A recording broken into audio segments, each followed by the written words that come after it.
Pemirsa, Anda masih bersama saya dalam diskusi tentang booming transaksi digital. Barangkali Pak Iksan, nyambung lagi Pak tadi. Link aja tadi. Ya, terima kasih Pak Primus. Jadi melanjutkan yang tadi, jadi dengan adanya kris ini kita bisa melakukan transaksi dari berbagai macam aplikasi ya. Dan kita lihat di sini selama pandemik ini banyak sekali transaksi yang dilakukan secara online. Dan proporsinya jauh melebihi masa sebelum pandemik. Jadi dari sini kita melihat orang bisa melakukan pembayaran e-commerce, dan bahkan pada saat ini kita sudah membuka layanan untuk kurban digital, Pak. Sehingga bisa turut support program pemerintah untuk menjaga COVID ini, Pak. Kemudian ini kan link aja hanya berlaku Himbara, nasabah dari 4 bank BUMN atau ke seluruh BUMN? Untuk nasabah kita terbuka, Pak Primus. Jadi kita terbuka ke seluruh masyarakat juga. Masyarakat, betul, Pak. Nah, berarti sekarang ini baru 53 juta pemakainya? 50 juta, Pak. 50 juta? Ya, 50 juta registered user, Pak, yang sudah mendaftarkan diri kita, Pak, sebagai pengguna. Baik. Sekarang kita ke Pak Vincent Iswara dari Dana. Bagaimana sebagai pelaku fintech? Silakan Pak Vincent. Terima kasih Pak Primus. Salam Bu Fili, Pak Iksan, dan salam sejahtera pemirsa. Ya, dari saya sendiri kita melihat bahwa ini peran kita di fintech ini lumayan penting ya, karena kita juga melihat bahwa perubahan transformasi yang terjadi di masyarakat itu sudah sebelumnya, sebelum COVID pun sudah terjadi.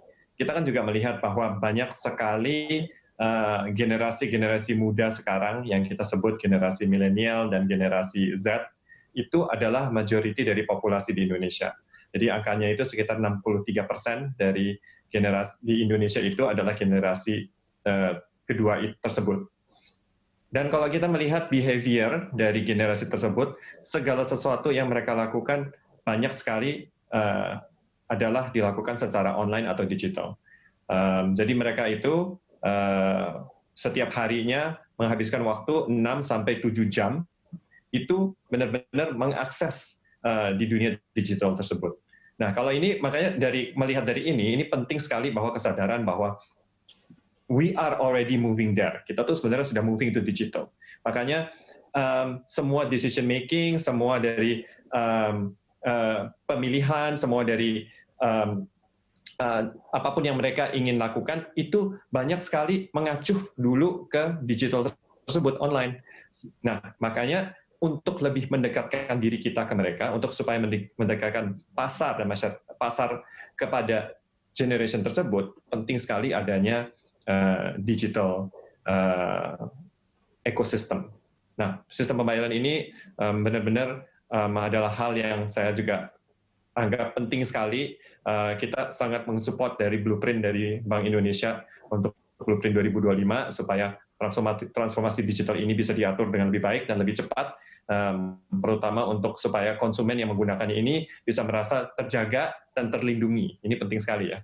Nah, makanya kalau kita lihat sekarang ini benar-benar tugasnya kita semua sebagai pemain di pasar ini untuk kolaborasi, untuk mengedukasikan benefit dari digital payment tersebut. Karena kita melihat sendiri, meskipun penggunanya sudah mulai banyak ya, contohnya Link aja tadi menyebutkan sudah 50 juta, kita sudah mendekati angka itu juga. Kita juga bertumbuh selama pandemi ini, transaksi kita bertumbuh 50%, tapi kita masih melihat shifting yang paling besarnya masih di pengguna. Sedangkan kalau kita melihat dari penjual, merchant, atau apalagi itu UMKM, itu masih belum secepat itu. Nah, jadi ini benar-benar saatnya yang sangat tepat sekali supaya kita gimana memberikan edukasi, benefit-benefit, value kepada mereka supaya perubahannya bisa terjadi lebih cepat. Karena kalau kita ngelihat UMKM kan sekitar 62 juta ya, tadi datanya yang disebutkan oleh Bu Fili, dan sedangkan yang kris itu sudah mencapai 4 juta, tapi secara online keseluruhan kita lihat dari yang kris, dari yang online merchant, itu combine masih sekitar baru 9 jutaan, Pak. Jadi kita potensinya itu masih besar sekali itu, dari 9 juta ke 62 juta. Kalau itu sudah terjadi, nah ini ekosistemnya terbentuk, nah ini benar-benar menjadi sesuatu yang bisa melihat perubahan yang sangat baik sekali di masyarakat Indonesia. Sebagai pengelola fintech ya Pak Vincent, Anda melihat kapan kira-kira mesin elektronik data capture di setiap mall itu sudah nggak perlu ada lagi tuh? Sudah pakai QR. Sebenarnya kalau kita ngelihat Pak, di masing-masing di mall atau hampir semua di urban area, toko-toko kita sudah melihat Pak, itu Kris, kita sudah melihat bahwa sudah menerima pembayaran secara digital. Mungkin emang lebih kita masih menuju supaya gimana lebih simpel lagi, sehingga tidak perlu alat apapun juga, tinggal perlu satu aja, kalau bisa itu dengan Kris, bisa menerima semua pembayaran Pak, menerima pembayaran non-tunai, menerima pembayaran yang tadinya kartu yang bisa didigitalisasikan, dan bisa menerima pembayaran metode-metode yang lain yang sudah disupport oleh industri. Nah ini kalau semua sudah bisa disimplify, saya yakin merchant akan sangat happy Pak, cuma satu device aja atau satu Kris aja sudah bisa menerima semuanya. Dan ini sudah on the way dengan working group yang kita sedang lakukan oleh ASPI dan Bank Indonesia. Yang paling bagus satu Kris bisa menyelesaikan semua masalah. Nah, itu Betul. Syaratnya apa? Syaratnya apa Pak Vincent? Kira-kira menurut Anda? Kalau saya sih confident kalau di urban mungkin dalam waktu 1 atau 2 tahun ke depan udah bisa hampir semuanya Pak. Syaratnya supaya bisa. Oh syaratnya? Ya syaratnya supaya bisa satu, pakai Kris aja udah. Nggak usah banyak-banyak. Tidak ada syarat Pak, semua merchant bisa langsung mengadopsi Kris secara langsung dan gratis dan tidak ada biaya apapun juga. Kalau begitu belum sampai ke level itu kenapa? Belum mencapai edukasi, itu mungkin edukasi itu yang harus kita lakukan. Jadi benefitnya itu yang harus kita sampaikan. Apa sih kemudahannya, gimana sih? Terus jadi contohnya Pak ya, kalau dengan pembayaran digital itu kan langsung penerimaan itu bisa dilacak secara real time. Terus habis itu pencatatan dan manajemen semua juga bisa dilakukan saat itu juga. Nah itu yang mesti kita edukasikan. Ini penting sekali sih soalnya, karena kalau dengan contohnya Pak ya, kalau dengan cash meskipun itu juga value-nya bisa terdapat satu juga, tapi kan cash itu ada beberapa masalah Kak. Rentan untuk rusak atau misalnya bisa juga cash itu takutnya ada yang palsu gitu, dan ketiga juga cash itu sebenarnya distribution cost-nya lumayan tinggi Pak. Sedangkan kalau digital itu sebagai merchant itu langsung sudah menerima di akunnya mereka. Itu bisa tercatat, langsung bisa dilihat. Jadi benefit-nya sangat banyak sekali, Pak. Ya. Pak Iksan, ini Anda melihat masalahnya terkendala lebih pada penjual ya, bukan pada pemakai ya. Kalau orang datang belanja, itu lebih senang kalau memang sudah digital, sudah pakai Kris semua. Bagaimana Pak Iksan melihatnya? Ya, jadi kalau kita melihat di sini ada dua sisi Pak.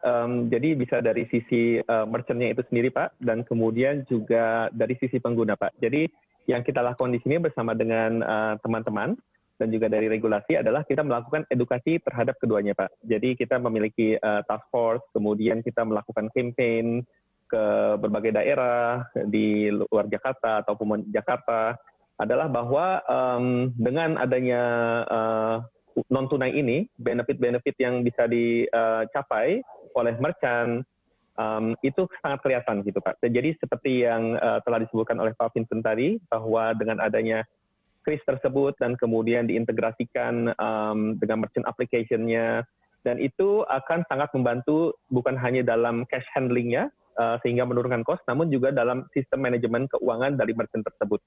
Sehingga sangat transparan kepada pemilik toko, dan kemudian dia bisa mendapatkan uang tunainya, sehingga akan memperpendek supply chain penggunaan dana tersebut, Pak. Ya, tadi kalau Pak Vincent mengatakan 2-3 tahun lagi, kapan menurut Pak Iksan ini bisa Kris ini? Pakai Kris saja semua se-Indonesia ini, Pak. Iya, jadi kita bisa speed up Pak untuk edukasinya, tentu dengan kolaborasi semua belah pihak Pak, dan kita semua setuju di sini Kris adalah yang paling efisien, dan dari tempat kami sudah 100% Kris, dan juga kita melakukan ekspansi keluar. Kita harapkan sekitar 2-3 tahun lagi Pak, kita mencapai close to 100% untuk semua merchant Pak. Iya.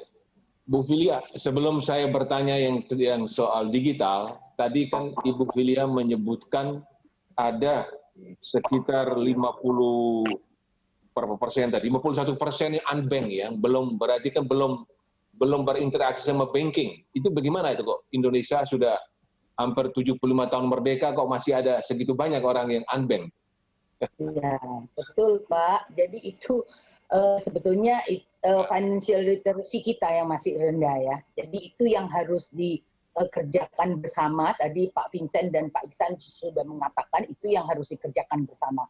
Nah, dengan adanya COVID ini sebetulnya ada blessing in disguise di situ Pak. Karena kalau kita lihat bantuan sosial itu juga dilakukan melalui elektronifikasi. Jadi artinya kalau dulu kita seringkali mengatakan oh digitalisasi itu mungkin untuk segmen menengah ke atas. Nah ini sebetulnya tidak. Justru masyarakat berpenghasilan rendah saat ini sudah mulai mengenal apa itu digitalisasi dan elektronifikasi melalui tadi bansos. Lalu juga restribusi di pasar. Jadi tadi Pak, dengan kris ini mau tidak mau tadinya akseptasi orang itu agak rendah. Sekarang mau tidak mau pedagang di pasar tradisional, kalau Bapak pergi ke beberapa tempat, dia udah pasang kris Pak di situ, karena kita bisa belanjanya memakai itu. Gitu ya. Nah, kita juga melihat bahwa sebetulnya kalau kita mengatakan unbanked people, sebetulnya kita yang ingin tujuan kita dengan blueprint segala itu,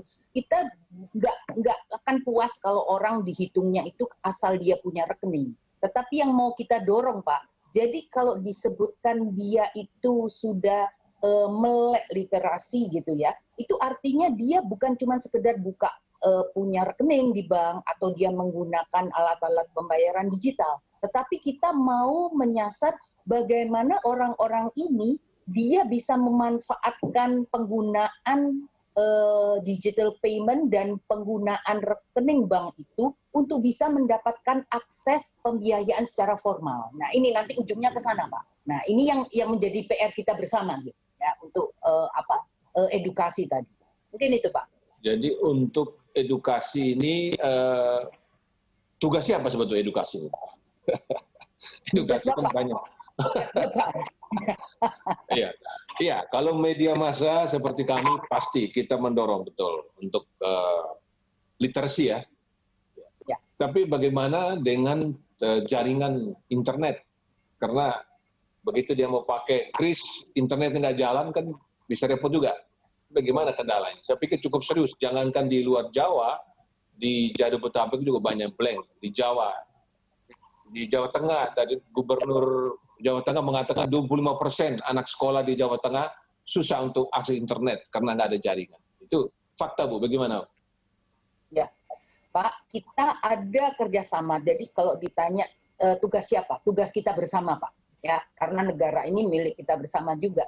Jadi artinya industri, regulator, ini juga dan masyarakat ini juga harus sama-sama. Kita sebetulnya sebelum COVID itu kita ada pekan kris nasional ya, kita di 34 provinsi dan di 46 kantor Bank Indonesia bersama-sama dengan Link Aja dan Dana dan yang lain-lain kita kampanye. Nah, kita lihat kita sudah ada MOU Pak. Jadi kita akan ke depan ini akan ada tim bersama.